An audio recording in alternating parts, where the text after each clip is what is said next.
क्या सिर्फ previous year question करने से नीट 2024 एग्जाम क्रैक हो सकता है? यार बोलने को बोलोगे तो ये बड़ा वेग सा सवाल है, क्योंकि नीट एग्जाम क्रैक करने की डेफिनेशन हर इंसान के लिए अलग है। ठीक है, तुमने क्या हुआ है कि तुमने पूरे साल कुछ पढ़ा नहीं, अब 4 महीने में तुम वैलिडेशन लेने के लिए आ गए हो कि सर इतना कर लेंगे तो क्या मेरा हो जाएगा। देखो, नीट एग्जाम क्रैक करने की प्लेबुक जो 2 साल पहले थी, अभी भी आपको उतना ही करना पड़ेगा जिससे आप नीट एग्जाम क्रैक कर पाए। बट क्या प्रीवियस ईयर क्वेश्चन जरूरी है नीट एग्जाम क्रैक करने के लिए? तो 100% आपको ये करना ही करना है। बट सिर्फ इतना करने से आपका नीट एग्जाम क्रैक नहीं होगा। तो मैं आपके सवाल को थोड़ा बदल देता हूं कि अगर क्या प्रीवियस ईयर क्वेश्चन करने से मैं 600 प्लस मार्क्स ला सकता हूं? सर इसका सीधा साधा जवाब है नहीं। सिर्फ वन शॉट लेक्चर और प्रीवियस ईयर क्वेश्चन करने से आप 600 प्लस मार्क्स नहीं ला सकते। जो कॉन्फिडेंस क्वेश्चन प्रैक्टिस का चाहिए वो मात्र 3000 सवाल सॉल्व करने से नहीं आएगा। दूसरा सवाल, क्या प्रीवियस ईयर क्वेश्चन से करके मैं 300 प्लस मार्क्स ला सकता हूँ? हाँ बेटा, देखो, अगर तुम वन शॉट लेक्चर लगा लेते हो और उसके बाद पीवाईक्यू कर लेते हो और सिलेक्टेड टॉपिक्स, तो उन टॉपिक्स में आप 300 प्लस मार्क्स ला सकते हो और ये वायबल ऑप्शन है। अच्छा, क्या मैं प्रीवियस ईयर क्वेश्चन की मदद से रिवीजन कर सकता हूं? तो हाँ बेटा, 50% रिवीजन तुम्हारा पीवाईक्यू की मदद से हो जाता है, but overall her topic cover नहीं होता पीवाईक्यू से। देखो, मैंने तुम्हें एक प्लेबुक बताई थी हमेशा से, क्या कि आपको इतने क्वेश्चन तो करने ही पड़ेंगे। 10,000 क्वेश्चन बायोलॉजी के, 5,000 क्वेश्चन केमिस्ट्री के और 5,000 क्वेश्चन फिजिक्स के। इसके बाद ही जाके तुम्हारा स्कोर जो है वो 620 प्लस जाएगा, 620 प्लस मार्क्स। ये बेयर मिनिमम है बेटा, ये मैं मैक्सिमम नहीं बता रहा, ये बेयर मिनिमम है। और इसमें भी रिपीटेटिव क्वेश्चंस कम होने चाहिए। ठीक है, मतलब नए क्वेश्चन, हर टॉपिक से बने हुए क्वेश्चन होना चाहिए, तभी आपका पूरा सिलेबस कंप्लीशन और रिवीजन होगा, और प्लस आपको कॉन्फिडेंस भी आएगा एग्जाम देने जब आप जाओगे। कितना भी थ्योरी पढ़ लो, इतने क्वेश्चंस आपको सॉल्व करने हैं अगर आपको 620 प्लस नंबर चाहिए तो अगर तुम पीवाईक्यू का देखोगे तो भाई, अगर नए चैप्टर के हिसाब से या नए सिलेबस के हिसाब से देखोगे तो फिजिक्स में 28 चैप्टर है, एवरेज लास्ट 10 साल में 20 सवाल आया होगा। ठीक है, केमिस्ट्री में 21 हो गया, एवरेज 20 सवाल आया होगा। बायोलॉजी में 32 हो गया, एवरेज 40 सवाल आया होगा। तो टोटल 3000 क्वेश्चन तुम्हारा मोटा मोटी बनता है पीवाईक्यू का, अगर लास्ट 10 ईयर्स का देखोगे। अब बोलोगे नहीं सर, पीवाईक्यू तो 36 साल का होता है, तो बेटा क्यों करना 36 साल का पीवाईक्यू? बहुत आउट ऑफ सिलेबस चीजें हैं पुराने पीवाईक्यू में, तो 10 साल का पीवाईक्यू इनफ होता है। ठीक है, क्योंकि बाकी सारे क्वेश्चन में तुमको रिपीटेटिव क्वेश्चन ही देखने को मिल जाएंगे, तो 10 साल का पीवाईक्यू इनफ होता है। तो प्लेबुक तुम्हारे लिए जो होना चाहिए, प्रैक्टिस प्लेबुक अगर मैं बोलूं तो बड़ा सिंपल होना चाहिए। क्या प्रैक्टिस प्लेबुक होनी चाहिए सर? अब तुम इसमें ये चूज कर लो कि मुझे कितने नंबर चाहिए, उसके हिसाब से नंबर ऑफ चैप्टर्स आप आगे पीछे कर सकते हैं, बट प्लेबुक आपकी इतनी होनी चाहिए। क्या? सबसे पहले आपने टॉपिक वाइज क्वेश्चन किया। अब मैं क्यों बोलता हूं टॉपिक वाइज क्वेश्चन करने के लिए? इससे क्या होता है कि आपके टॉपिक वाइज क्वेश्चन क्लैरिटी मिल जाती है, कॉन्सेप्चुअल क्लैरिटी मिल जाती है, तुम्हें एग्जैक्टली पता होता है कि तुम्हारा कौन सा टॉपिक वीक है, कौन सा टॉपिक स्ट्रांग है, या उस टॉपिक में तुम्हें कॉन्फिडेंस आया है कि नहीं आया। उसके बाद मैं बोलता हूं आप 10 ईयर्स का पीवाईक्यू कर लीजिए, और उसके बाद मैं बोलता हूं कि एनसीईआरटी एग्जाम्पलर कर लीजिए। अब एनसीईआरटी एग्जाम्पलर पे मैं क्यों जोर डालता हूं बेटा, इसका भी कारण है कि अब एक क्वेश्चन है कि माइटोकॉन्ड्रिया को कौन सा स्टेन कर सकते हैं? जैनस ग्रीन आंसर है, कहीं नहीं लिखा एनसीईआरटी में, बट आपके नीट में सवाल आया हुआ है, और ये एनसीईआरटी एग्जाम्पलर का क्वेश्चन है, तो एनसीईआरटी का ही पार्ट है, एग्जाम्पलर में है, तो आपको इसको सिलेबस में कंसिडर किया जाता है, तो ये बड़ा इंपॉर्टेंट जाता है। तो ये तो तुम्हारा बेयर मिनिमम होता है अगर तुमको रिवीजन करना है। ठीक है, इसके बाद आपको चैप्टर खत्म करने के बाद टेस्ट भी तो दोगे, तो ये चैप्टर वाइज मॉक टेस्ट आप दीजिए। ठीक है, उसके बाद आप यूनिट वाइज मॉक टेस्ट दीजिए, और लास्ट में आप जब एग्जाम के 1 महीने रह जाए 31 मार्च के बाद, आप फुल सिलेबस टेस्ट दीजिए। ठीक है, तो भैया ये कितना मॉक टेस्ट हो जाएगा आपका? ये टोटल 81 मॉक टेस्ट हो जाएगा आपका। ठीक है, जिसमें फिजिक्स में पकड़ लो तुम हर चैप्टर का 100 सवाल सॉल्व कर लो, केमिस्ट्री में हर सवाल चैप्टर का तुम्हारा 50 से 60 सवाल सॉल्व कर लो, फिजिक्स में भी 50 से 60 सॉल्व कर लो, और बायो में 100 सवाल सॉल्व कर लो। तो एवरेज ये आपका चैप्टर वाइज मॉक टेस्ट हो जाता है।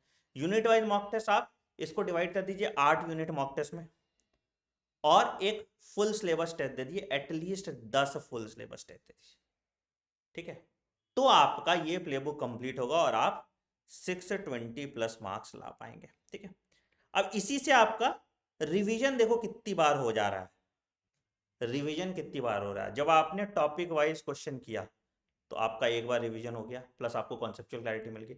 जब आपने पीवाईक्यू और एग्जाम्पलर किया तो आपका दूसरी बार रिवीजन हो गया, ठीक है। जब आपने चैप्टर वाइज मॉक टेस्ट दिया तो आपका तीसरी बार रिवीजन हो गया। जब आपने यूनिट टेस्ट दिया तो आपका चौथी बार रिवीजन हो गया, और जब आप फुल टेस्ट दे रहे हैं तो आपका 5वीं बार रिवीजन हो जाता है। इसके बाद आपको कॉन्फिडेंस आता है जिससे आप नीट एग्जाम क्रैक कर सकते हैं, ठीक है।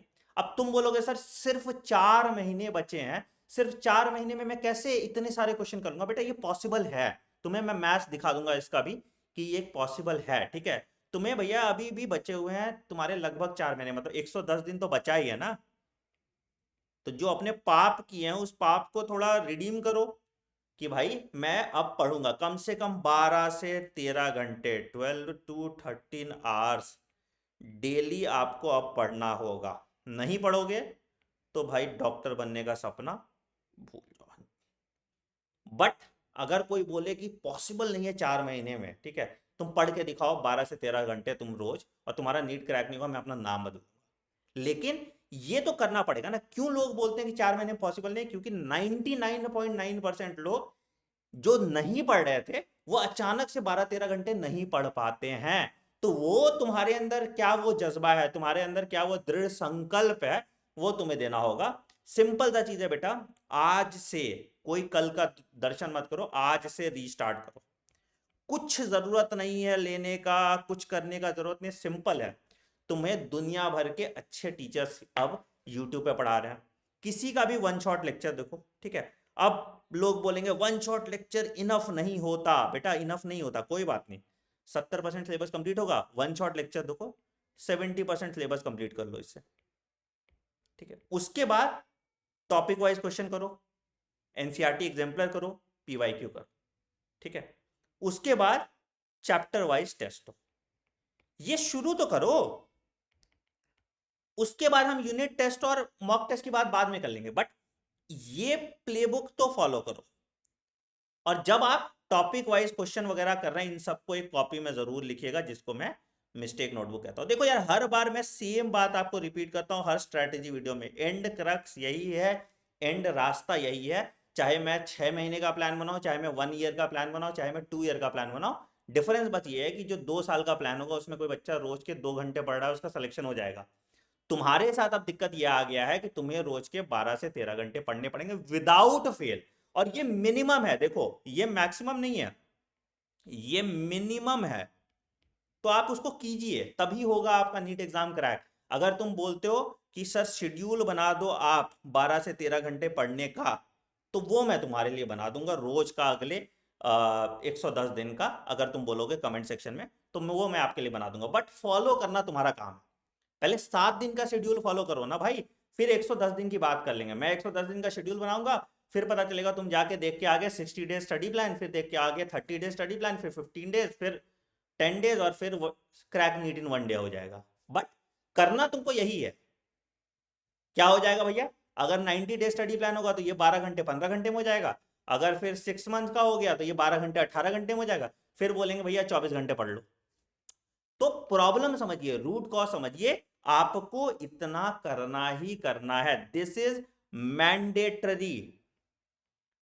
अब तुम इसका 50% करोगे तो तुम्हारे 300 नंबर आएंगे, अब तुम इसको 100% करोगे तो तुम्हारे 600 नंबर आएंगे। अब ये नंबर क्या आएंगे ये तुम्हें डिसाइड करना है। अगर तुम्हें ये chapter wise mock test, topic wise mock test, PYQ exemplar का सोर्स चाहिए, वो मैं तुम्हें बहुत जल्दी आराम से मदद कर सकता हूँ। उसके लिए तुम चले जाओ मेरे वेबसाइट fundavox.in पे, ठीक है। वहां पे तुम देखो भैया, तुमको यहाँ पे कॉम्बो मिल जाएगा 999 में, तीनों किताब दे दिया मैंने, फिजिक्स केमिस्ट्री बायो, देखो है ना। सिर्फ बायो खरीदना है, पहले का शुरू नहीं करना चाहते हो तुम, सिर्फ बायो से शुरू करना चाहते हो, पहले बायो कर लो, फिर फिजिक्स कर लो, फिर केमिस्ट्री कर लो। और यहाँ पे मॉक टेस्ट की किताब है ना 499 में। तो दोनों मॉक टेस्ट और ये फंडा बॉक्स का कॉम्बो ऑर्डर कर लो, क्वेश्चन सॉल्व करना शुरू करो। और मैं रेकमेंड यही करूंगा, पहले बायो की किताब लाओ, ठीक है। 10 दिन बायो करो, और उसके बाद फिर फिजिक्स केमिस्ट्री ट्राई करना। पैसे बर्बाद मत करो, पता चला तुमने 1000 रुपये लगा भी दिए और तुम्हारा कुछ आया भी नहीं, ठीक है। तो पहले एक बार बायो की किताब लो, बायो के एक वीक क्वेश्चन सॉल्व करके देखो जिस तरीके से मैंने बताए हैं, और फिर तब तुम देखो कि नीट फोड़ पाते हो कि नहीं। तो कमेंट सेक्शन में मेंशन करो if you are willing to restart, या आपको 12 से 13 घंटे पढ़ने का शेड्यूल चाहिए। तो on that note I am ending video पसंद है वीडियो को लाइक कीजिएगा, चैनल को सब्सक्राइब कीजिए और बेल आइकन दबा दीजिएगा ताकि आप कोई नोटिफिकेशन मिस ना करें। मिलते हैं अगले वीडियो में, take care, bye bye, have a great day, thank you.